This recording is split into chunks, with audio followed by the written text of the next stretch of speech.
one other question that she asked, and a lot of people ask this question, and I think it's a good question, so we're going to also address it really quick. So she goes, I'm on board with many things. There are still questions I have, but I can definitely see why there are so many flat earthers. The question her husband gave her, however, is, if it's true, does it change how I live my life? For me, I have to say no. It would be nice if it's true for the government to acknowledge and stop charades. However, I find it really hard, especially knowing someone that works for NASA and his job is to get new packages ready, yada, yada, yada. So again, what difference does it make? Like I said, that's a great question. This is something that is not an easy answer because of the magnitude of what we're talking about here. How it will change your life, first of all, when you understand it, is dramatic, to say the least. Will it change you from having to go to your job every day and the things that you typically do every day? No.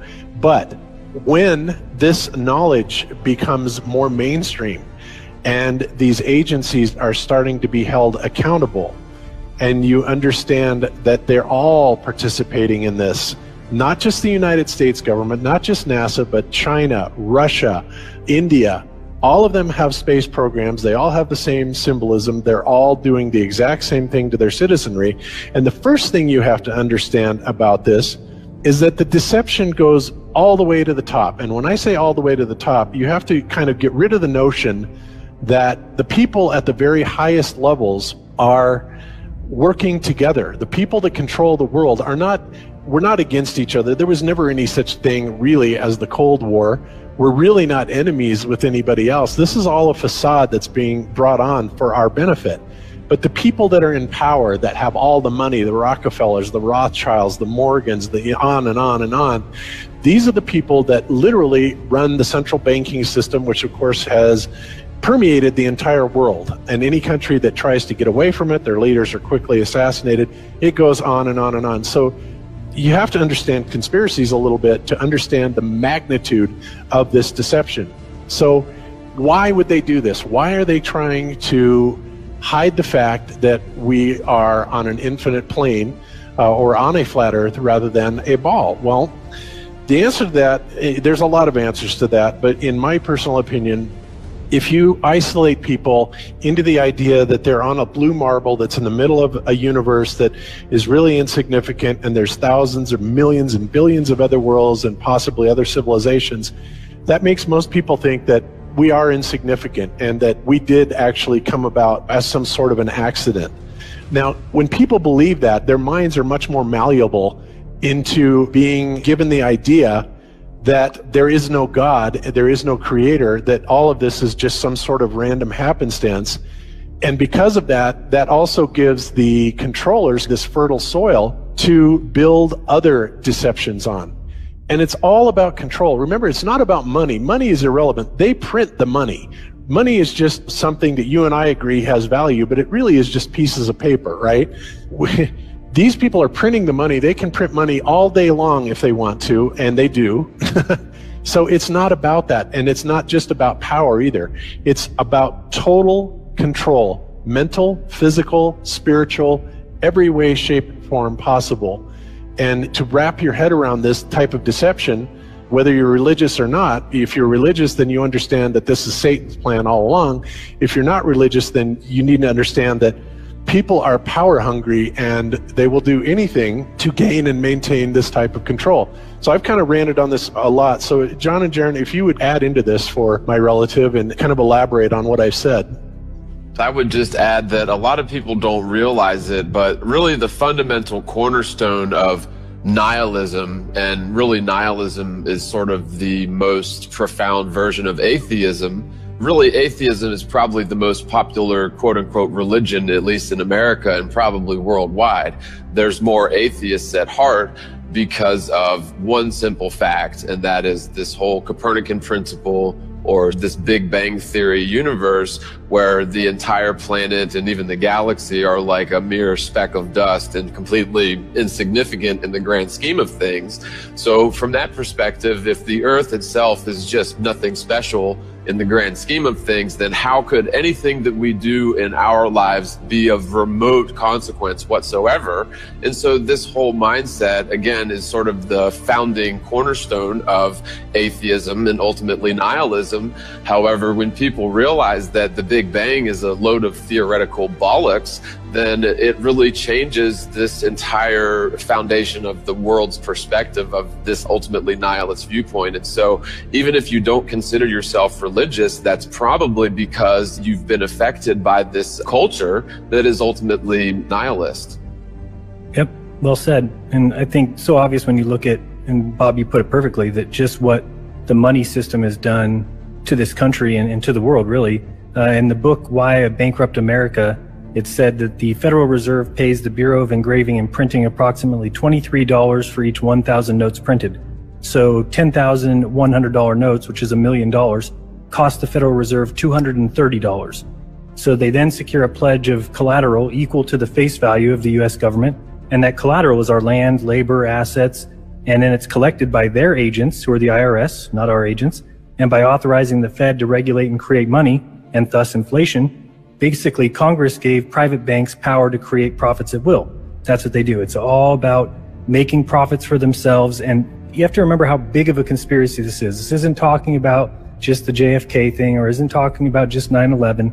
It's on an umbrella kind of system to where it is the biggest deception that there is. It actually exposes every other deception, and nothing else brings down the power of the elite, because it really exposes education, science, the economy, television, museums, universities. Think of all the things that have been fooled.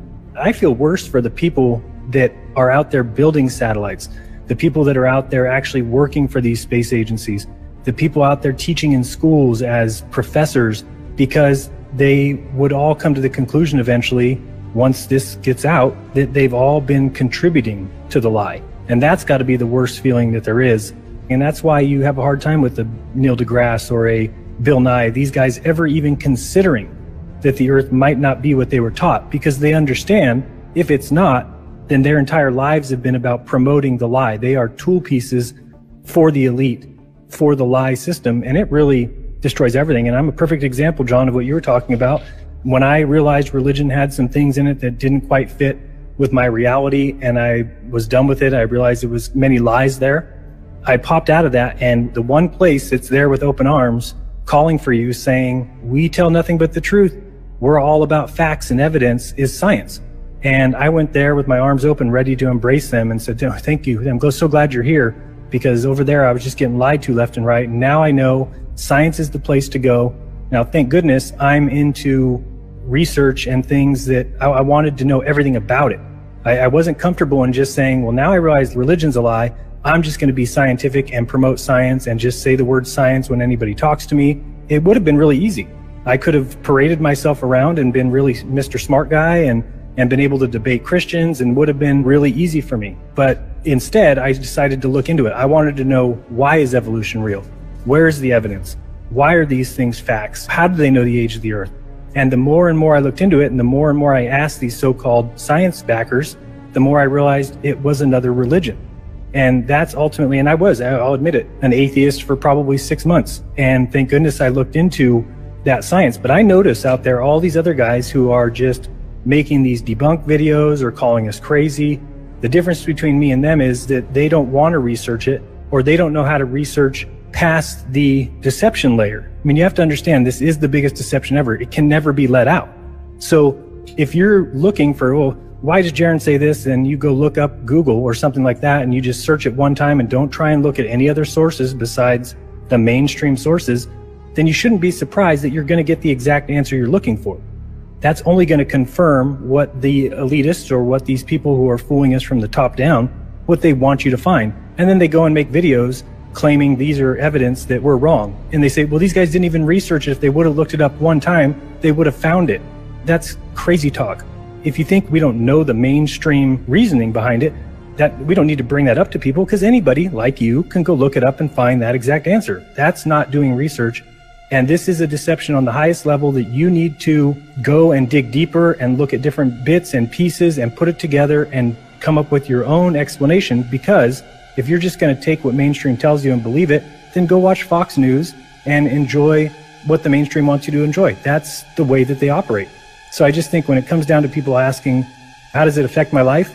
No, I guess it depends on you. If you don't care that you've been lied to about everything from school, from kindergarten on, everything that you were taught in school was meant to get your mind into a certain frame of reference, to make you think about the world a certain way, to make you think about your parents, and to make you think about your friends, and to make you think about your government, all in a prescribed way to make the rich get richer and make you into a wage slave. If you don't care that that happened, if you're happy going to your 9-to-5 job and you're comfortable in your belief about who your creator is, then it doesn't affect your life.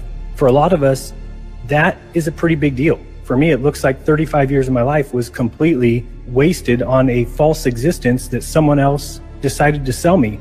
I'm going to spend the rest of my life exposing it because I don't think it's right. It's not the way you treat other people. It's not the way you treat other beings.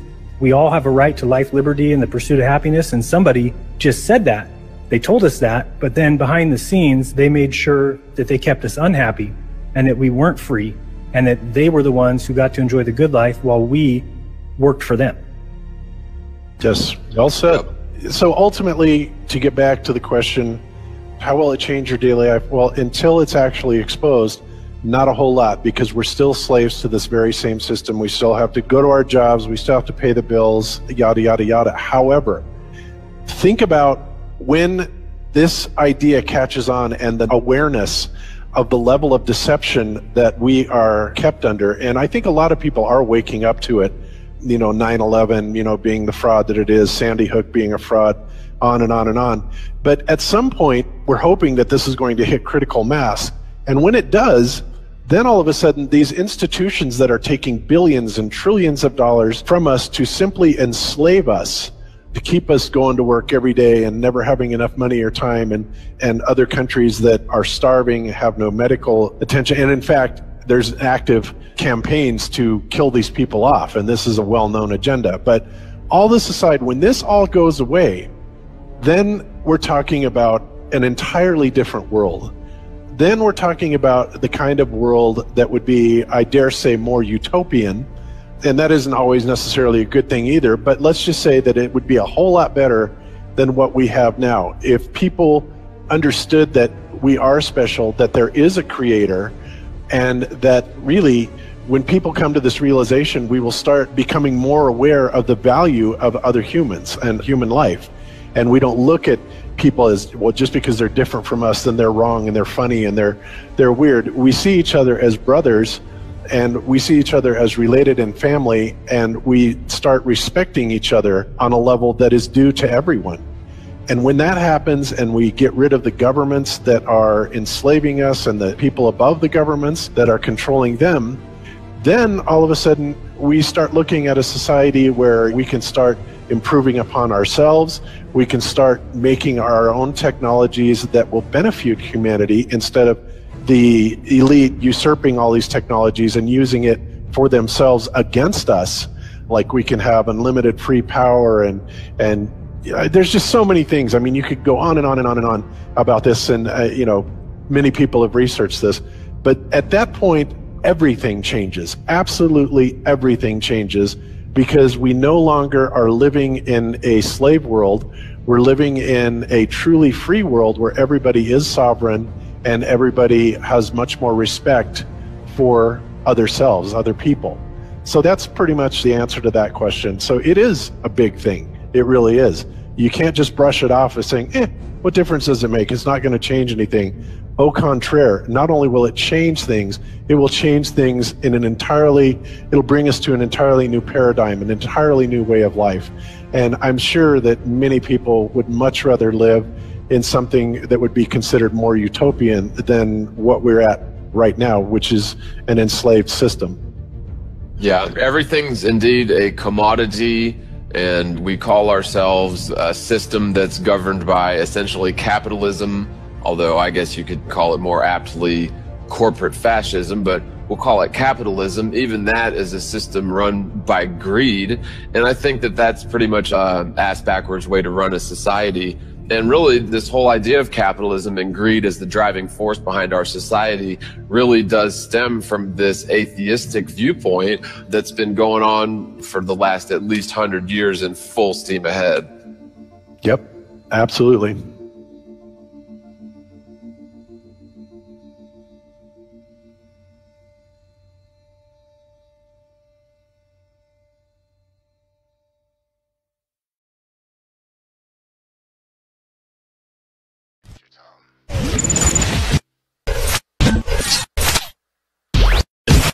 Thanks so much for watching. I hope you enjoyed this video presentation. If you did, please subscribe to my YouTube channel, like the video, and share it on your favorite social media sites. There's a lot more to come, so stay tuned and we'll see you back next time.